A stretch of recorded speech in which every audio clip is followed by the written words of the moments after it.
మా చెల్లి ముగ్గేస్తుంటే అడ్డం వచ్చానని ఆ ముగ్గు తీసుకుని నా మొహం మీద కొట్టింది. ఇంకా మ్యాటర్ ఏంటంటే సంక్రాంతి రాగానే అమ్మాయిలందరూ భారీ లెవెల్ లో ముగ్గులేసేస్తారు కదా. ఇంకా మా సిస్టర్ కూడా ముగ్గుతో కొత్త కొత్త డిజైన్స్ అని ట్రై చేస్తుంటే మధ్యలో వెళ్ళి గెలికాను అనమాట. నిజంగా అలా సిస్టర్ నేర్పిస్తే మాత్రం భలే ఫీల్ ఉంటది కదా. తను ముగ్గేస్తుంటే చరిపేస్తున్నా అని చెప్పని మధ్యలో వెళ్ళి మా అమ్మతో చెప్తుంది. మా అమ్మతో చెప్తే ఆపేస్తానేమో అనుకుంటుంది. అందుకే ఇంకొంచెం ఎక్కువ చేసా.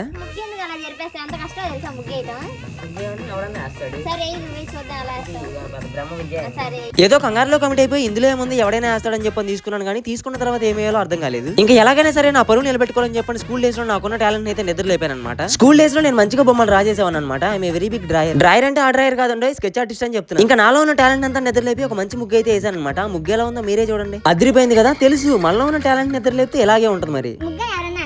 ఎందుకంటారు అంత బాగుంటే చూడు దాని మొహం నీ మొహం ఎలా మ్యాచ్ అయిందో. అలా అనేసరికి కోపం వచ్చి ముగ్గు తీసుకొని నా మొహం మీద కొట్టేసింది. నేను ఊరుకుంటాను, నేను కూడా తన మొహం మీద కొట్టేశాను. ఇంకా మొహం కట్టుకొని అందరం భోగి మంటల దగ్గరికి అయితే వెళ్ళిపోయాం. అందరికీ హ్యాపీ భోగి. వెళ్లే ముందు సబ్స్క్రైబ్ అండ్ ఫాలో చేసేయండి. మళ్ళీ కలుద్దాం, వెళ్ళొస్తా.